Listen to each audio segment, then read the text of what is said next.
Hello my fellow artisans and welcome to another video where I am going to explain to you today how I made this, because I promised a friend I would try to make some sort of tutorial, but I thought, the way that I did things is not much as a tutorial, but I can still show you my thoughts.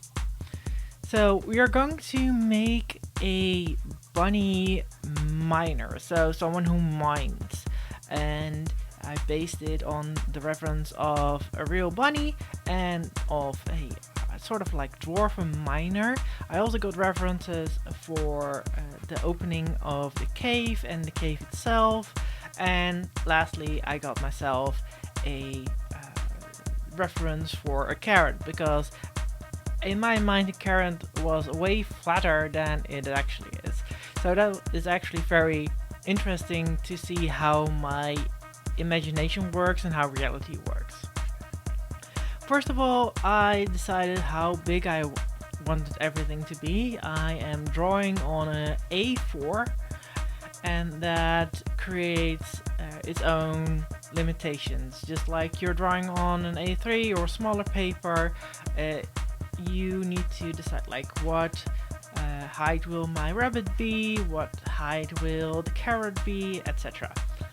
And I also looked at reference of my rabbit, and I realized that a rabbit is about 4 heads tall, so I made the character 4 heads tall.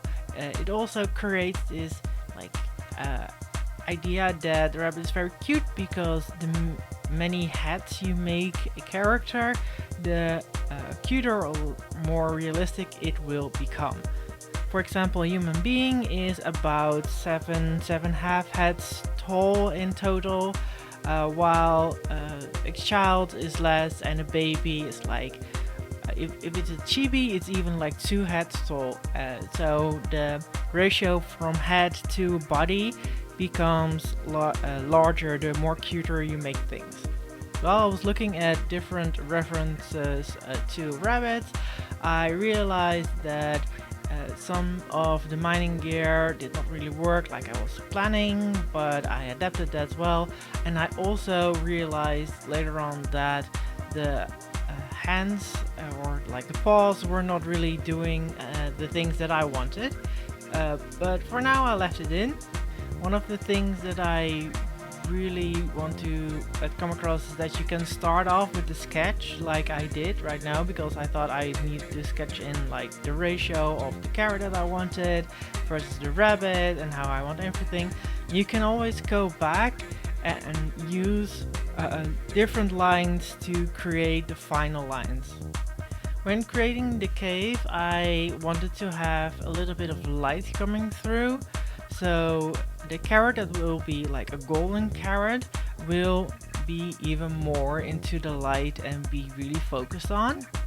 And when I sketched it out, I thought the plume would be not that big, but I realized the green part of the carrot had to be a bit more detailed and a bit more wide, so I sketched that in. And only when you are really sure you want to remove something, you should work with your eraser. I'm using a kneaded eraser because that works really well with this kind of paper, and I decided to use my eraser only when I really wanted to do some clearer lines and some radical changes, for example with the paws, or when I wasn't seeing the lines anymore because there were too many scribbles. With the hand I decided to make it more anthropomorphic, so not make it a real bunny, but make it just a bit more human, so it could grab its belt and grab the eggs a bit more, a bit more easily.